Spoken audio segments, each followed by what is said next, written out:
ಕರ್ನಾಟಕ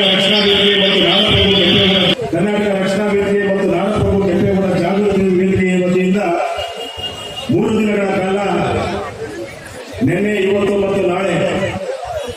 ಶುಕ್ರವಾರ, ಶನಿವಾರ, ಭಾನುವಾರ ದಿವಸ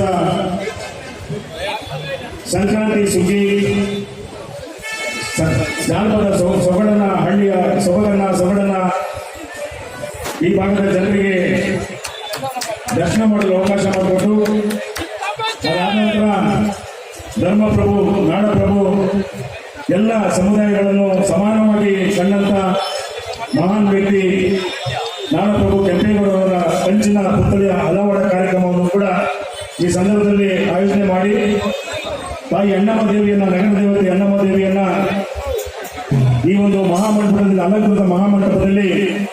ಪ್ರತಿಷ್ಠಾಪಿಸಿ ತಮ್ಮೆಲ್ಲ